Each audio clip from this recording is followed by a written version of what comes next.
we got? All right, hold on. I'm not ready to start yet. Just gonna hold on. I gotta stall a little bit because I don't know if Tim is ready. So I'm gonna take a couple minutes and just make sure that Tim gets here on time and he's ready. Yeah, yeah, totally agree. Just busting your chops, man. Good morning, everybody. Good Happy. morning. I know. Happy March. Happy March. Yeah, I don't know. Man, it's been like 50s up here all winter long. So we haven't really had winter. So it was surprising for March to kind of show up on my calendar. Yeah, same here. I think we had one, soft snow day. Nothing Yeah. that Georgia would normally get. Yeah, same thing. We had like one back in the beginning of winter, like, here I come. And then that was it. Yeah. Not that I'm complaining. Yeah, I'll probably complain more when the mosquitoes are out in a couple months. I could live like this. I feel like I'm down there in Georgia weather. Yes, you are.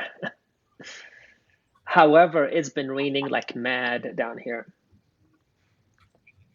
Like Yeah. at least 4 out of 5 days a week. It's almost Really? like Seattle. Yeah. All right. So you guys are going to have some skeeters too. All right. So we're a couple minutes in here. Let's kick this off a little bit. By now we got some people here. So I hope you guys had great weekends. I was watching John's videos. I stalk all of our Skillz members, but especially our high rollers. So I was watching John's videos of testing going on, and I love it. My favorite part though was watching Jennifer Randall's assassinate Mr. Salama's fingers one by one. I mean, board breaking. You don't get hurt doing martial arts. You get hurt holding the boards. Yeah. Yeah. You know what that was? That was every time you made her mop the floor again. Oops, I missed the break. Yeah, and after that one, she had to go and do the power break. And I said, for your sake, don't kick our fingers. Yes. She looked like she did a great job, though. Kept her composure and just powered through it. Super proud of her. Yep. I mean, you know what? I'm going to be honest with you. We had 40 students testing for the next level of black belt. They did amazing. Of course, there is the screw ups or the nerve wracking or whatever you want to call it. Sure. But they composed themselves very well. They held they were held to high standards, and they showed that. Master Stevens from the Chung Shou Federation came down to officiate the test with me, and he was very surprised at the black belts. He was very surprised at our core students who are moving into extreme, just because of how we run things a little bit different because of the CTF organization. Those guys were powerhouses, 9 years old, going into the extreme skills program because they've been with us since they were 3. You know what I mean? So they've actually gone through the early, the basic, the core. And their intent, their power, their tenacity was phenomenal. And I'm going to have to go back and say, this was not the case 7-8 years ago when we were just doing the ITF standards. Since we joined Skillz, the fitness level, the confidence has been amazing. It's almost like there's something to that whole Skillz thing, Yeah, it's not just a game-based learning program. Yeah, and I think that a lot of people fear that when they first start looking at, like if you looked at especially the younger classes up until about core. Yep. Oh my God, what are you doing? They're just playing and they're horrible looking. Then you look at my core guys up. Yep. And on par with other kids who have not had that previous training. They're just phenomenal. So you got to play the long game. You got to really look ahead. And John, I think we were talking before the video started. That's what you were talking about, where you can see that progression from, all right, a little raggedy. Yes. But by the time you get up top, they look sharp. And that long game is really important for us to look at. Our 12-year-old elite Skillz were on point. Like, you know, Master Stevens leaned over to me. He goes, "Who needs a demo team?" I mean, they were just like on point, and it's because of the fun that we are implementing in the program, but at the same time, it's the everything else as life skills that we look for, in each one of our students. And, you know, last week, Wednesday night, I held a 2-hour workout getting them ready for that test. And I think they left there timid. Like that next day, I got tons of messages. They were timid, but they were ready. They showed up on Friday and they did everything in pure awesomeness. Cool.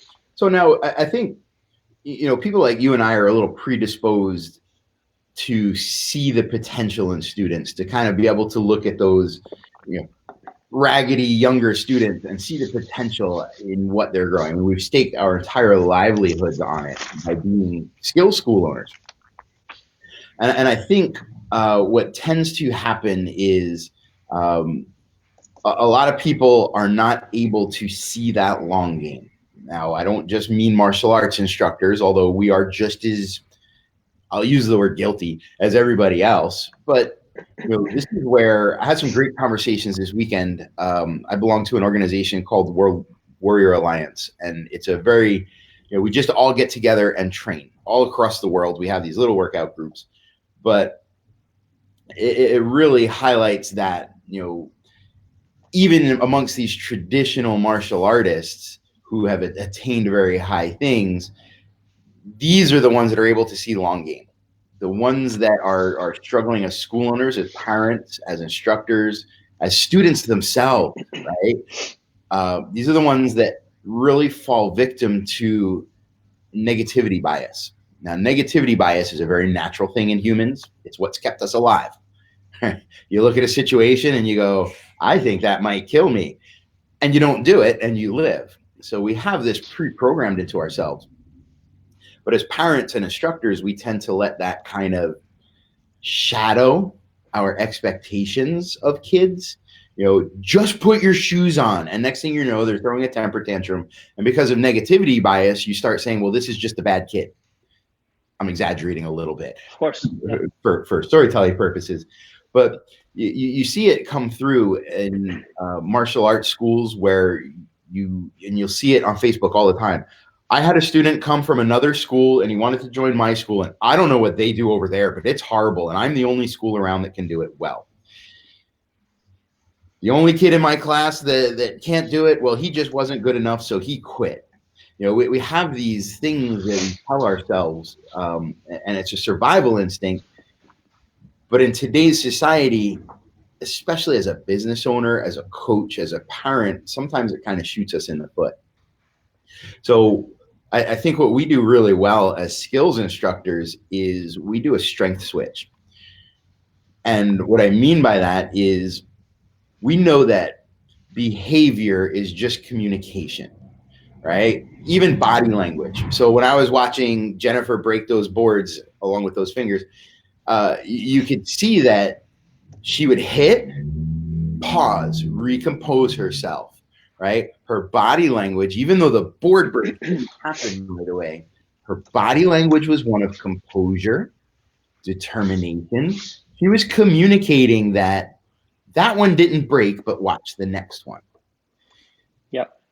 On the other side, we've all seen the kid that they try to break the board and then their body language becomes one of fear.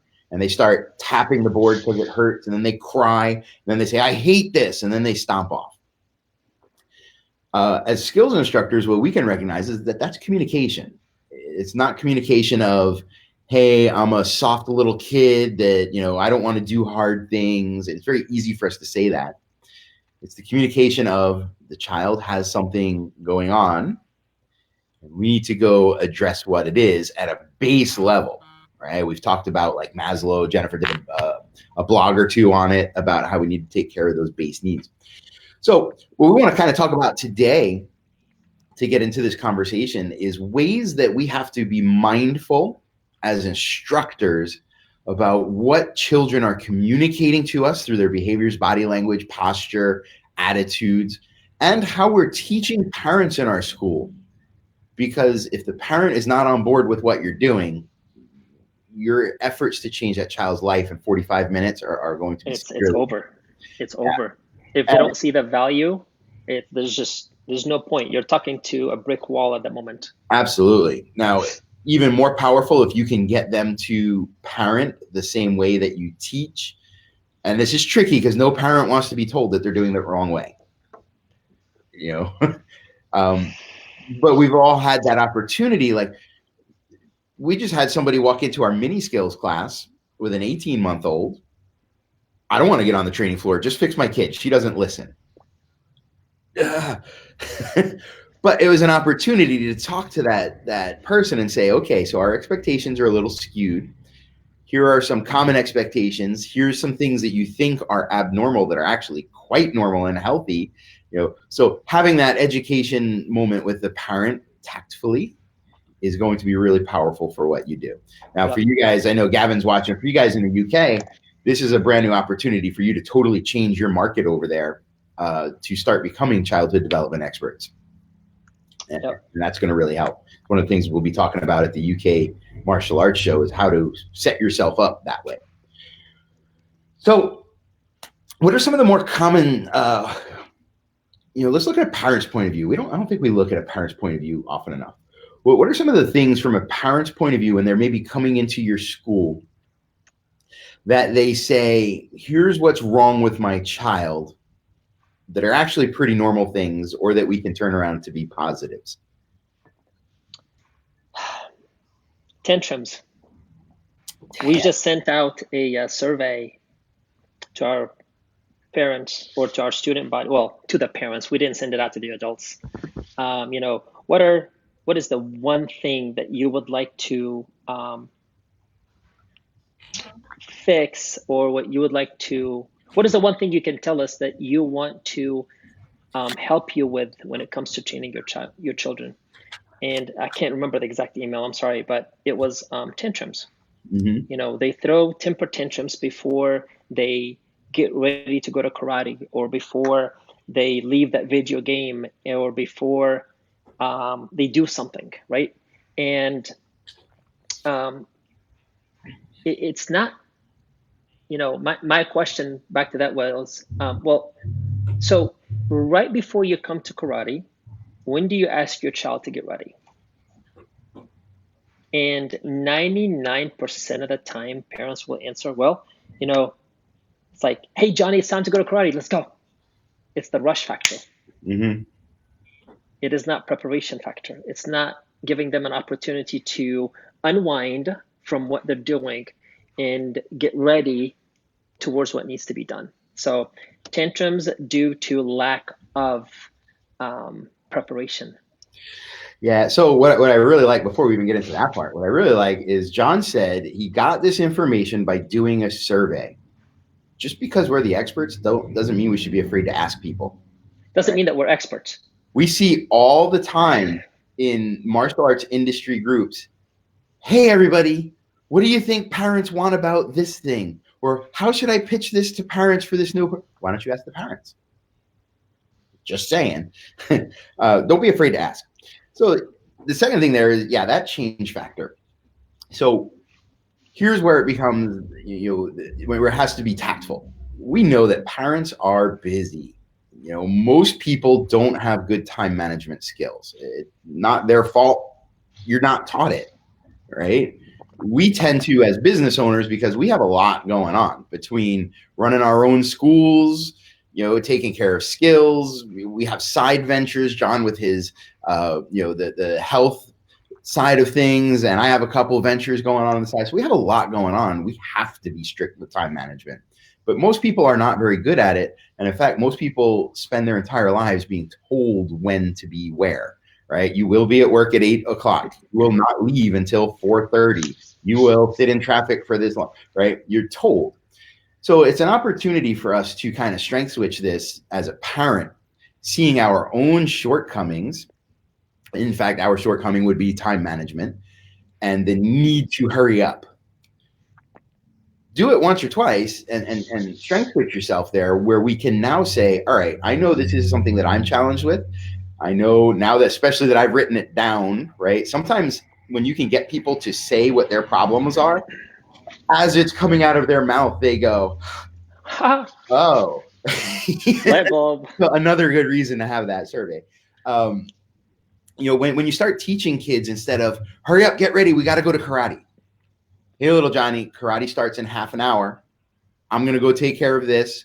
You've got about 15 more minutes of X, homework, video games, playing with your friends, whatever it is. And then you have to start getting ready. Hey, little Johnny, it's the 15-minute point. Start wrapping up. We've got about 5 minutes until I need you to have your shoes on. Hey, little Johnny, 5-minute warning. We're walking out the door. You don't have your shoes on yet? All right, let's get to that. So it takes a little longer. It's a little more effort. Yep. It's going to teach the child all about time management without sitting down with a calendar and a calculator and a pen. Now, on the other side of that, you're speaking in terms of getting them ready for karate. Another big issue is them leaving their tablets or their iPads or, things of that sort. One of the tricks that I tell parents, whether they're going to leave for karate or they're on their tablet or whatever, take that tablet for a second and go on the back end and do a timer for 15 minutes and let them know when that timer goes off, you've got to get ready for karate. You know what I mean? Like, it's not a do or die. It is, let's work it together. Because if I constantly get my child used to the push, it's time to go, the constant procrastination happens and they grow old procrastinating all the time. For the longest time, Joseph, you've met Joseph, and I'm not saying this because he's my son. I'm saying this because he is the way he is. And even Melody realized it in a heartbeat. That kid is super smart. IQ level, like up here. Okay. But he procrastinated every single second. Okay. Once he hit college last year, there was some sort of procrastination. This semester, he's on point. He's not procrastinating. He's doing things well in advance. Yes, he may procrastinate cleaning his room, right? He may procrastinate, he may procrastinate the small stuff, not the money making or the urgent things. Okay. Even that is appropriate. There's things that you're going to have to leave undone in your life when you really start having massive growth in your life. Certain other things are going to have to fall by the way. Yep. But we teach parents, when you go on that tablet and you put that timer on there, you're teaching your kids how to time block. This is something that Jennifer, remember at the Skillz workshop that we did in November, mm-hmm. Jennifer came in and dropped bombs on the school owners when she was talking about the standard operating procedures and time blocking. You know what I mean? If you have procedures in places, in order for you to get things done, you still have to time block them in. You still have to do like your daily routine. It has to be time blocked, okay? I'm going to be honest with you. I'm not really good at time blocking, right? But I'm getting to that point of, okay, you know what? I've been working on this for too long. I need to concentrate on something else. But by teaching our children, yes, it's some sort of micromanagement, but it's also a way to teach them how to, be okay when this time is up to do something else or to go on to something else. There's a couple things there too. So when you look at, for us, it tends to be video games, not so much, the timing thing. And a couple things to look at there is, this is where that negativity bias also comes into play.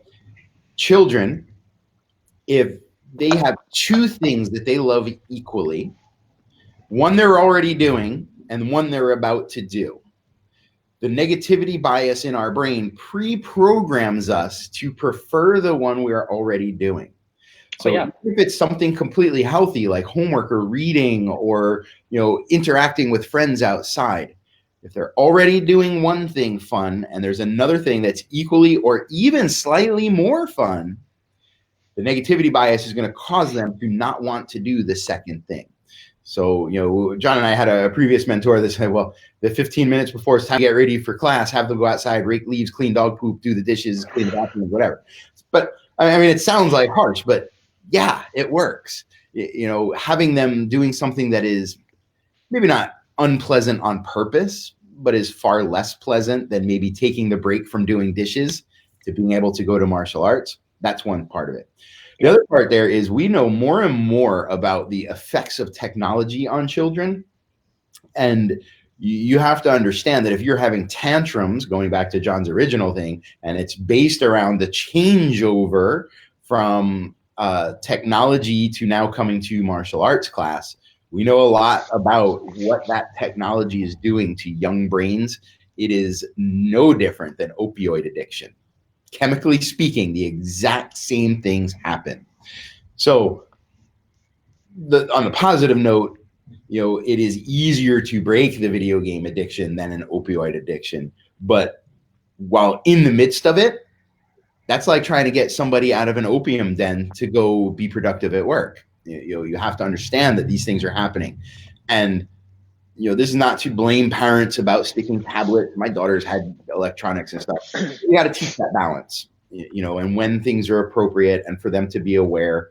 And if you really want to talk about it, we can get into what it does to children's brains and how you can counsel your parents about it.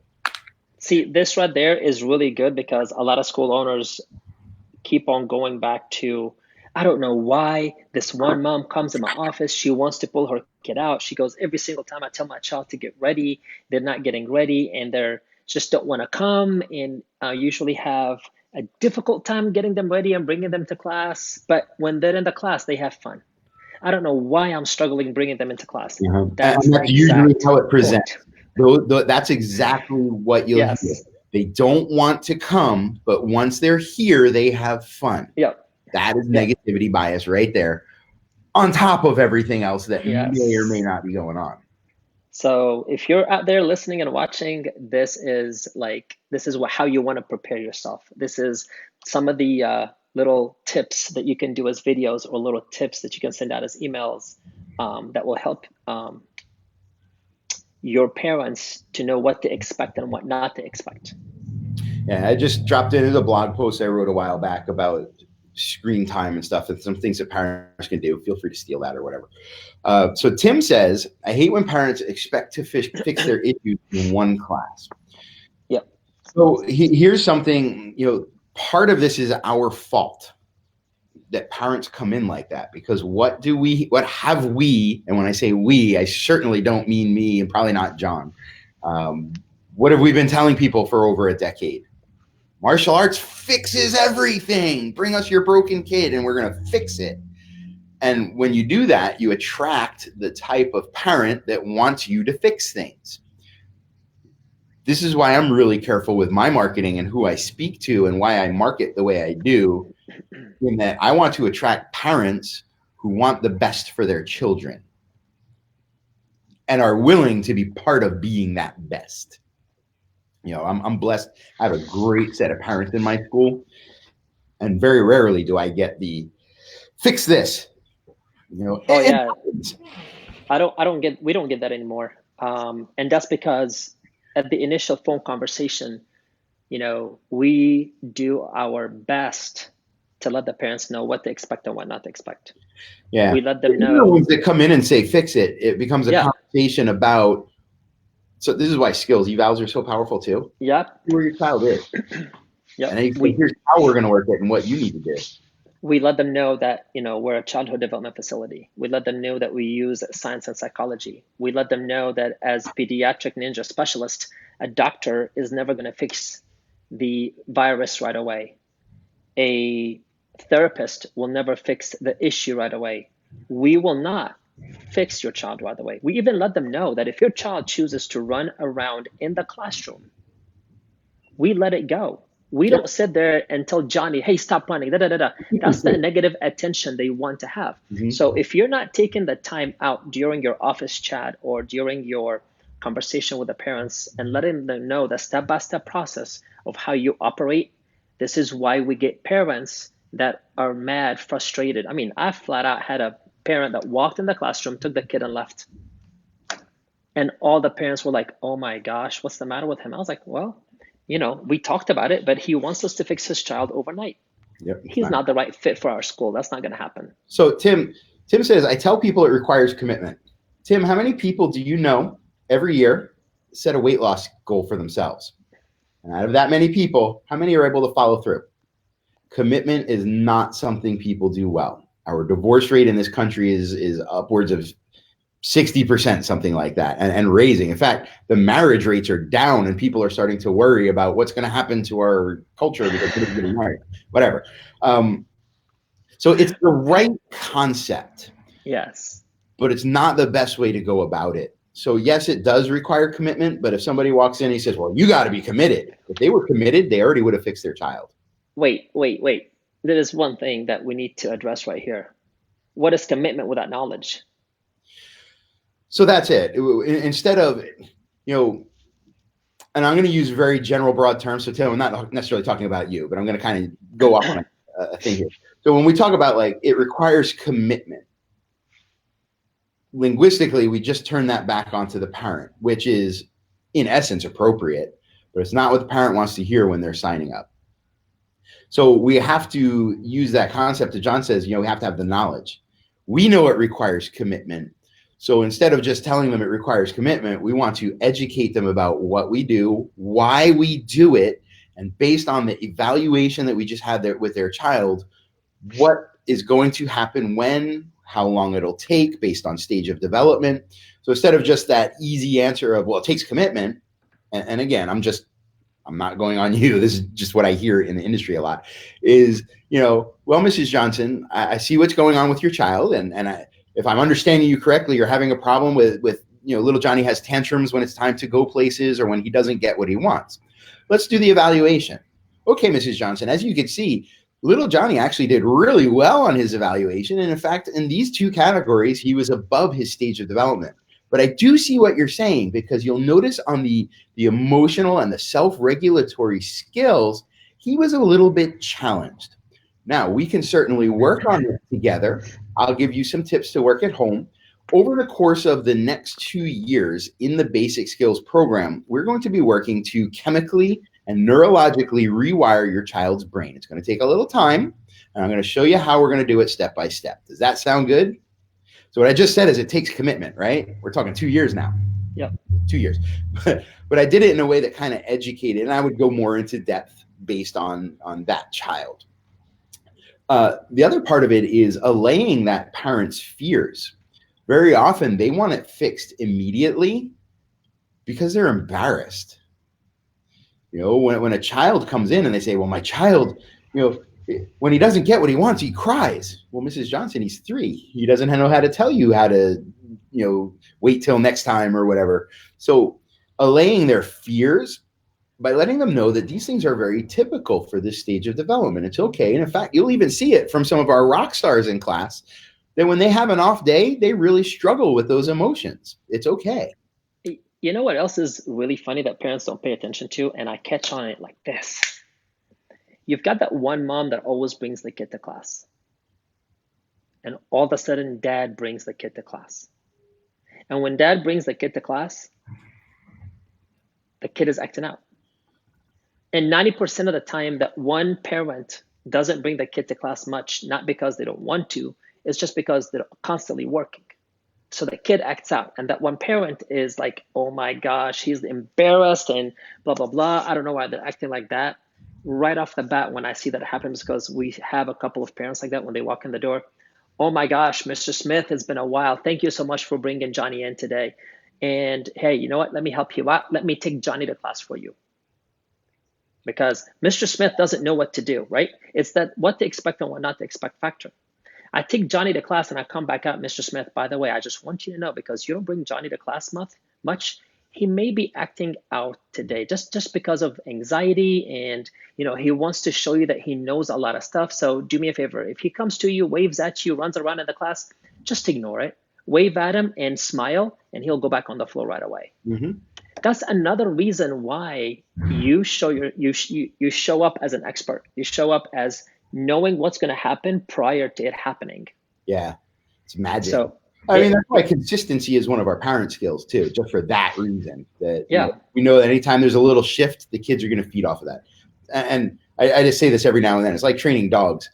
If you're nervous, the dog is going to feed off of that. It's no different with children. If you have anxiety, oh my God, my kid just stood up in the middle of a drill and spun and picked his nose. If you have that anxiety, that kid's going to see it and not know what's going on. So they're going to try to do more of what they were doing because they were just trying to communicate something positive. You perceived it as negative, gave negative feedback, and it became worse. Exactly. So, we're at about the halfway point here. So let's do the strength switch. So I'm going to post a link here to, this is a pretty good book. I think I'm about due for a reread. So this is, there's a bunch of books on this topic. This just happened to be one that I kind of enjoyed. And it's the strength switch or strength-based parenting. There's a couple of different ways to say it. And the idea is, we've gotten people to this point that John and I have been speaking about thus far. We've gotten them to that point in our schools before. Our next step is to learn how to kind of switch things around to help parents get past that negativity bias that they have. Because we talk about kids having it, not wanting to come to class. Parents have it too. John has it. I have it. Melody has it. It's hardwired in us. Anytime there's something like that that's so innate to yourself, you have to be doubly mindful of it exhibiting itself. All right? Like, I love food. And that's probably why I'm not 100% in the shape. I've actually been working on that and getting myself into shape again. But, evolutionarily, that's a word, evolutionarily, I am predisposed to see foods that are rich in fats, rich in sugars, rich in salts, because if you look back in history, we didn't always have that up until maybe 100 years ago. And the way to survive was when you did have it, pack it on so that next week when you're hungry, but really it's not the healthiest way to live. So I have to be mindful when I go out to a place and they say, do you want a small or a large? And I go, oh, I'll take small. It wants to come out automatically. We all have it. Same thing with our children, whether it's a student or my child. So tantrums, we'll use that example first. The kid likes something and he really wants it and he is willing to hold his breath till he turns blue to get it. As a parent or an instructor, we are embarrassed, angry, upset, rushed, flustered. All these negative things come through here because we say my kid is just being disobedient. They're maybe soft or snowflake or whatever you want to call it. But what's really happening is that your child is so passionate about something and so firmly believes that they are right and correct that they are willing to stand up against the ultimate power authority figure in their lives, you, to be able to follow through on that thing. So instead of looking at it as, oh, my stinking kid, man, every time I take away the tablet, he just throws a temper tantrum. Wow, my kid is so passionate and willing to stand up for what he believes is right. Someday, my child is going to be a lawmaker, a politician, or the kid that cries all the time. Oh, my kid is a little wimp. Well, maybe someday your child, who is very emotional and empathetic, will be maybe a religious leader or a therapist or a philanthropist.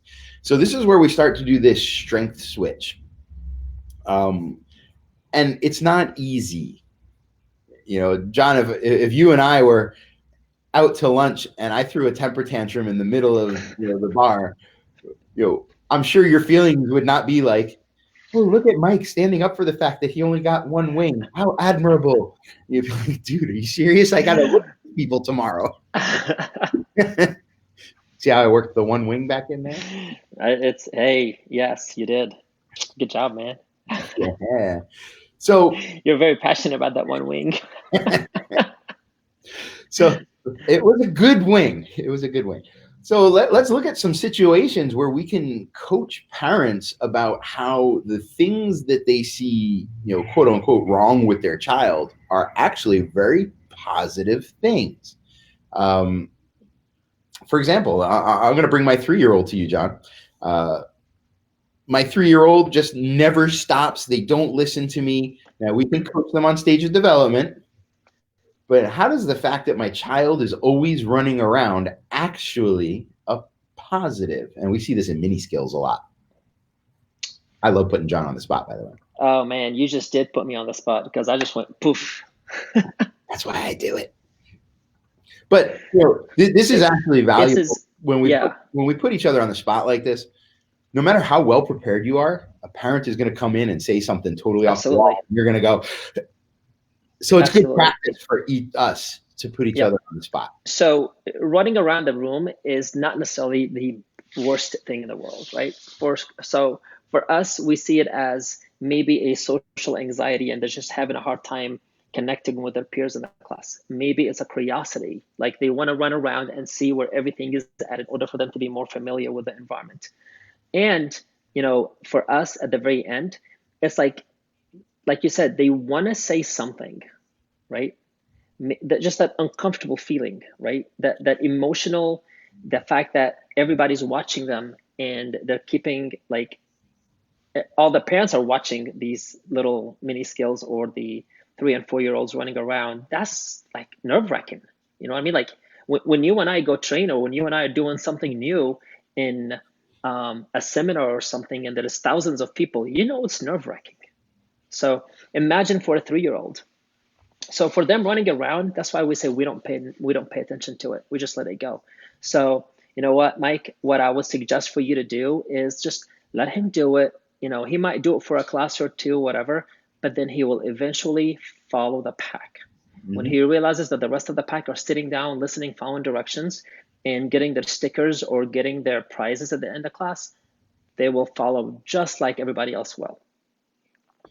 Yeah, and that's it. You don't have to sit down there and well, this is the science behind it, and this is the next point of science behind it, and it doesn't have to be a very dry conversation.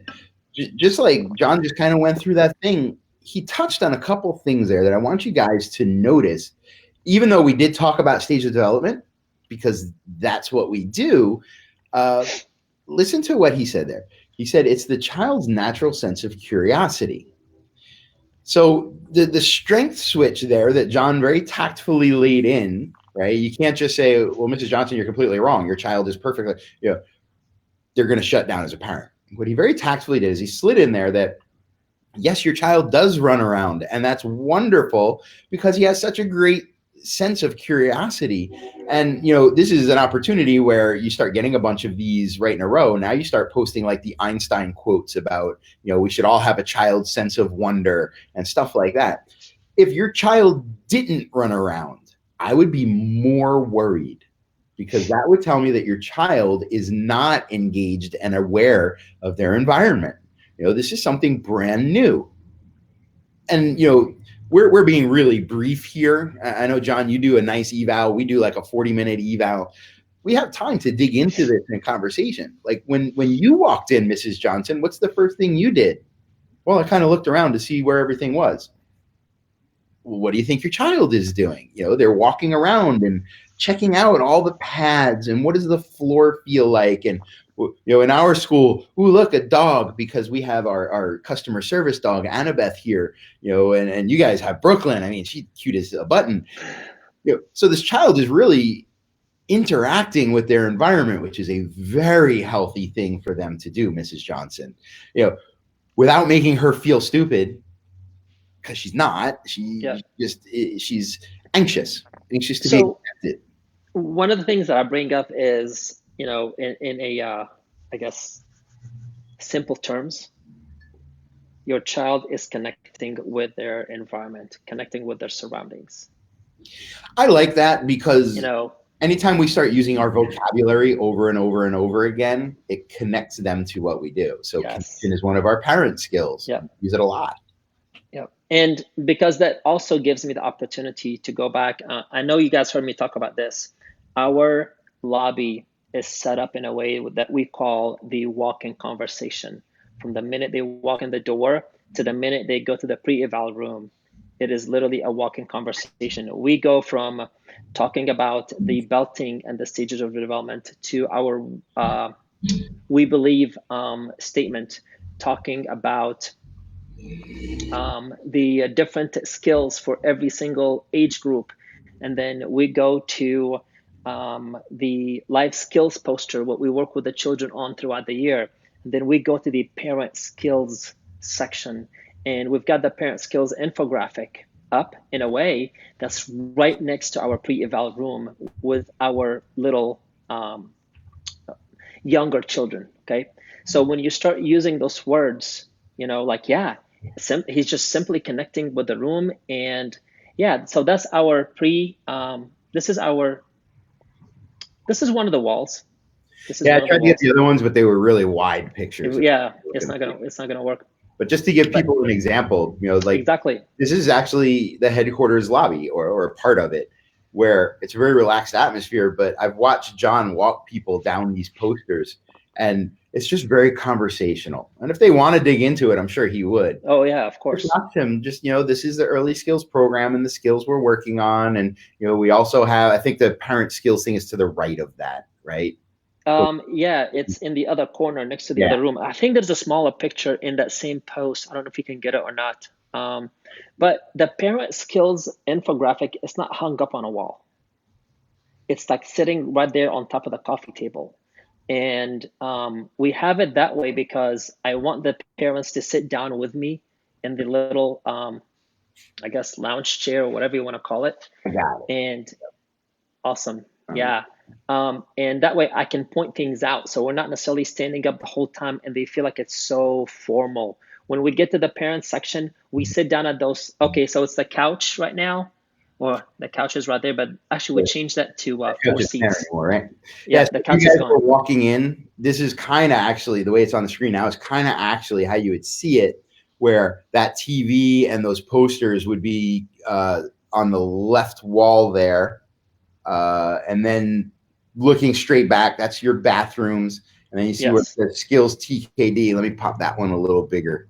All right, so it didn't get much bigger, but this is up on the wall, and that I'm moving my mouse, like you guys can see my mouse. Right back in the middle of the picture there is that's where he has the parent skills, and then off to the right is one of his training rooms.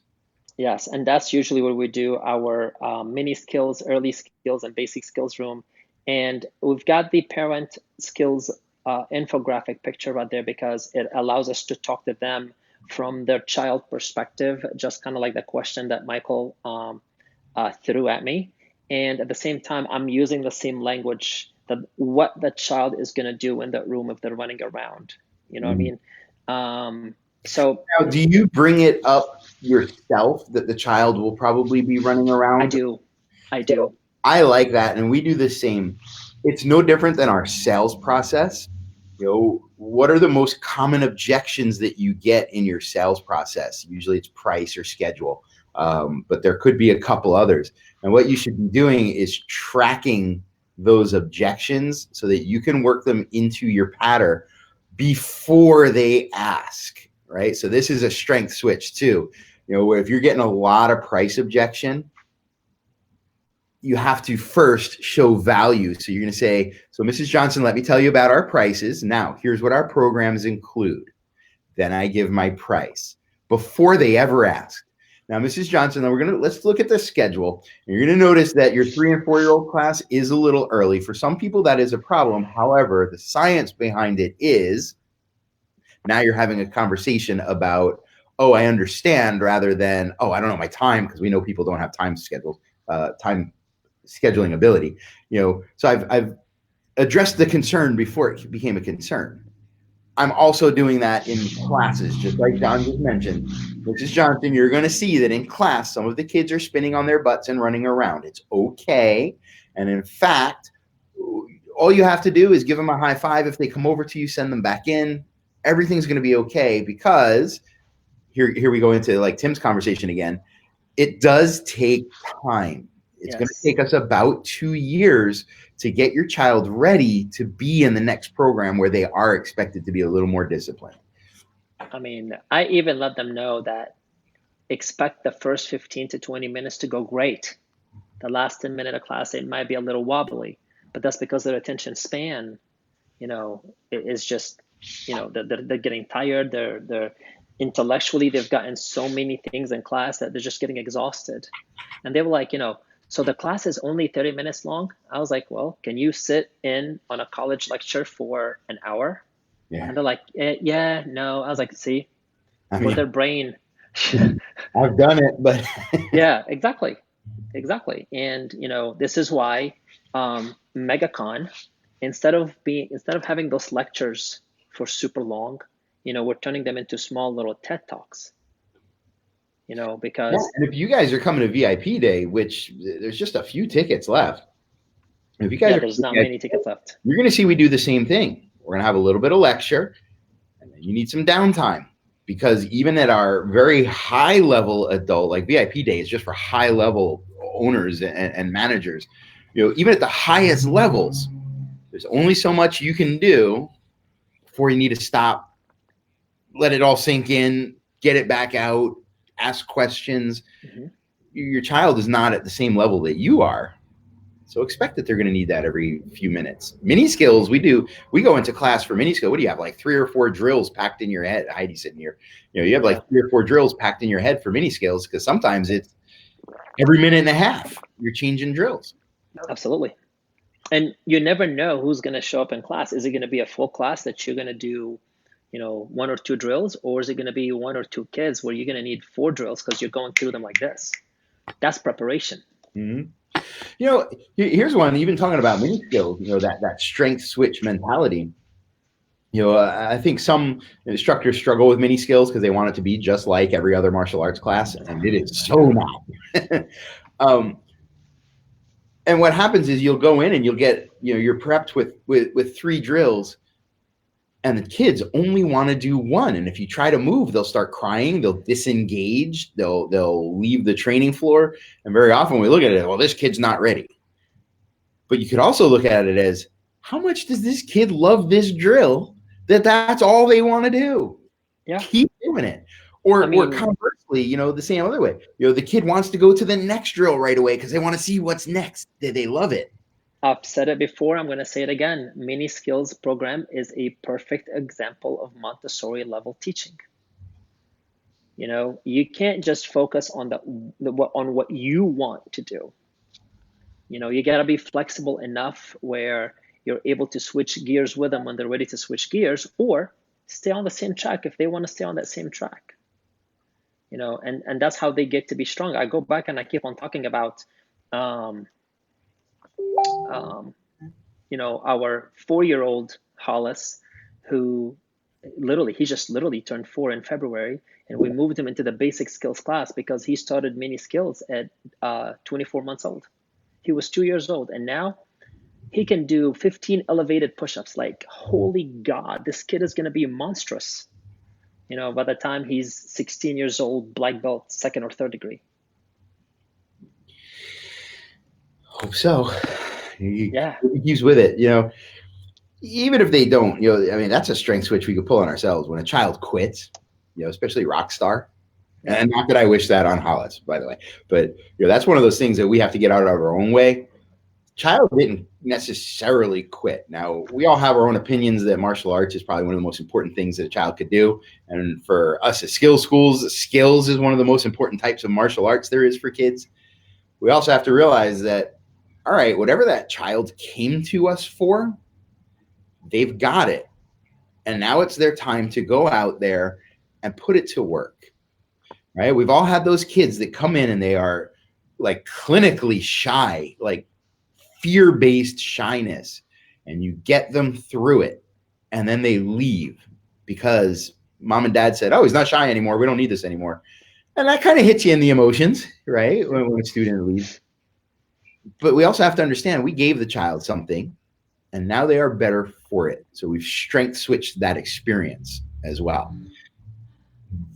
It becomes a very positive way of living once you're kind of indoctrinated into it. Last couple of weeks, I just had a couple of 20-year-olds that were training with us about 5 to 10 years ago, they called and they actually came in and visited, and they're like, "Oh my gosh, we're dying to come back. I'm gonna just get my college schedule in place, and we'll be back." And I'm like, "Wait, what? Two in 2 weeks? Like, how does this happen?" You never know. The impact that you make on them when they're young is a forever long impact. It is. And yet, Tim, it still does suck to lose a student. But, Yeah. there's also a certain sense and a little bit of, when you get into the traditional side of things, we don't own our students. We don't own our kids. We Yeah. don't own our own kids, much less the students. Now, I mean, the business side of me, of course, says, yeah, keep that student as long as you can. And the instructor side of me says, yes, keep that student as long as you can. But we also have to realize that every single one of our students, every single one, someday will no longer be with us, even if it's because we passed on. Yeah. Our goal is to get them so they don't need us. So that's not to say don't have good retention policies and don't track down students and don't, but we have to let go a little bit emotionally, because otherwise it'll kill you. Mm-hmm. And drag me down a lot. As people ourselves, as instructors ourselves, what is your loyalty level to the things that you do and to everything that you have done in the past years, right? And, for that reason, I'm not saying that our students are not loyal to us, right? But there are factors in life that changes. And it could be the parent. Maybe the parent doesn't see things the way it needs to be seen. And I tell people, hey, by the way, I just want you to know we're different by design. We teach science and psychology. Martial arts is the tool. They will be trained in martial arts. And for that same reason, we teach multiple classes at the same time, right? Both of our early skills and basic skills class is happening at the same time that core skills is happening, and they finish at the same time as extreme skills are walking in the door. So even though the classes are separated, if a parent ever says anything about the child being sloppy or whatever negative, I say, you know what? You see Johnny right there? Johnny's 12 years old. Stick around for 5 minutes. Yeah. Johnny's 12 years old. He's been around forever and a day. And, this last weekend, I told all my parents, if you're going to take pictures, if you're going to do videos, would you just guys do me a favor? Just post them on Facebook. I don't have a camera. I'm not recording this. I'm going to pay attention to the testing, and I just want you to post them and tag me in it. Mm-hmm. I did that methodically because I want all of the three and all the early and basic skills kids, even some of the younger core skills, have those parents on Facebook see that, because they're going to go, wait a minute. If they're able to produce that, I can overlook some of the things right here. Mm-hmm. It's a process. So Tim, I'll strength switch you.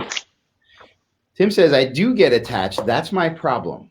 We all do. So the problem is something that you're assigning that. It's not a problem.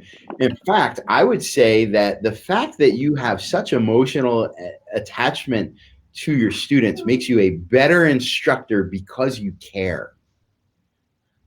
Right? So even things as small as that, it becomes, I stop seeing it as, oh, I lost a student and I'm so broken up. I'm really happy that I feel, and it's hard to do. It's really easy to do outside of the situation. It's hard to do, though, when you can say, you know what, I am kind of broken up that student left, but I am really happy that we had that connection, that I am feeling these things, because it says that we were probably tight enough for him to have learned something from me. I know I certainly learned something from him, because teaching and learning are just two sides of the same coin. You can see, and it's one of the things that we kind of counsel kids on when they lose a pet or a grandparent or something like that. The fact that you feel so strongly, even though right now it is a not nice feeling, it means that you have also felt so strongly positive, good things up until this moment. So right now it may feel like a problem, but if you look at the bigger picture, it was a very positive thing. You would not be so sad that your puppy died if you didn't love him so much, right? If you didn't have such great times. So even though it's okay to be sad, and maybe not sad for Tim, but maybe it's upset because you lost this student. It's okay to feel that right now. But tomorrow, I want you to think about the happy times. I want you to think about the positive impacts. And eventually, you'll stop feeling bad about it. And you'll remember the amazing impact that you have in the world, or the wonderful times that you had with Fido. So it's not an instant fix there either. It takes some time to kind of strength switch ourselves there. All right. So how are we doing on time? We're getting right up to the end here. So I definitely recommend you check out that book that I posted. The link is up there in the comments somewhere. I'm sure you could get a Kindle edition or whatever if you want to do a ebook or an audio book. But we do also want to take a moment. Here's my segue. I want to strength switch you from struggling in your business and wondering how to get to MegaCon, and I want to show you that you can do it and how you're going to do it. Because we want you there. It is being surrounded by positivity breeds more positivity. And this is one of the most positive events I have ever been to. Haven't missed one. I only missed the first one. I got one on you, bro. Good. I'm gonna pop John's tires so he can't get to the By the way, if you get a flat, it's not me. I'm in New York. No, but when you go to an event like this where it's not just people speaking at you, it is us taking your problems and your challenges and your hardships and showing you how to switch them around. And the event is designed in such a way that we will actually be working with you. So especially your VIP day, we're going to do a talk. We're going to sit down and do it. How many times have you been to an event and you get home and it's just like, I don't know what to do. Yeah. Well, we're not waiting for that. Well, we're going to do it right there. There are a lot of events out there, and I have become very choosy of the events that we go to. And it's simply because, Jennifer would say, okay, what is this event about? What is it going to do? What is it going to provide for us? And how is that going to be? How can we implement that in our business? Okay. If you're a Skillz school owner, guys, you don't want to miss out. Okay. If you're not a Skillz school owner and you've been pondering about Skillz and you want to implement Skillz or possibly join Skillz, you definitely don't want to miss it. I tell everybody, do your research. Don't invest without researching, because that is like impulse buying. When you do your research and you find out if the pros outweighs the cons, then it's a must do, right? There is no fluff when it comes to MegaCon. Every single year, I have learned a thing or two. And, everybody goes, just a thing or two. Well, no, there was a lot that was given to us that, we had to write it down, and we come back and we implement a thing or two. I don't have to implement everything, right? But we can implement everything. Yeah, you got to look for the stuff that's going to have the most impact, the quickest, that aligns with your vision, and then let the rest filter in from there. All right, so we are right at about time for once. Wow, we're actually on time for once. On time ending, Tim. But we're going to keep talking. In the license group, Tim was busting our chops about being on time again today, so we're busting back. It's all good. We'll get them. It's all good. We'll get MegaCon. Yes. All right, guys. So your job this week is to find one negative thing that's happening either with you, around you, or something that maybe was presented to you by a parent or a student. Think about it for a moment before you respond. Instead of trying to fix it, just think about it for a second. And then find a way to, instead of fixing it, strength switch it. How is this thing that's presented itself either within my own life or from a student or parent? what is it actually showing me about something that's positive, some strength that it's actually demonstrating? Maybe the kid that picks his nose on the mat is going to grow up to be a Michelin 4-star rated chef. You never know. I'm getting faces from Heidi now. Me too. You gotta look at it from the kid's point of view, you know. But that's your homework, not the chef part. You know, finding something around you that you can strength switch and then explain to a parent or to yourself why it's a positive. And even though it might not feel right now, how in the long run things are going to be okay. They're going to work out. And if you really find something good, tell us about it. Teach us. Teach us. All right, man. I'm going to let these people get to work a little bit. I know we're setting up to have a rock star March in April. We're going all out. Awesome. All out and all in. Hey, by the way, congratulations for hitting the news channel or the part about you guys. Look, guys, if you're Skillz members and you're not using the blog content that Jennifer does, or every now and then I drop a bonus one in there for you guys, blogging carries far more weight than you bragging about yourself because it's an article, right? Yes. So if you haven't seen, our school just got picked up, of all things, for our Parents' Night Out, not for any of the amazing things that we're doing with kids, but our Parents' Night Out got picked up by the news, and they did a segment about it. And which is cool about that is they're allowed to use actual trademarked stuff that we can't use. So they got to lay in some stuff that we had to kind of fib about a little bit. But it was a really great thing. So get those blogs up on your site. Even if you just take them as is and plug them in, that's going to be really powerful. If you're a Skillz member, we got some content for you about how to take them to the next level, because canned content is great, but when you can make it yours, it's even better. And that's what we want you to do. Yeah. All right. Peace out, everybody. Catch you. Go get it. Go crush your week.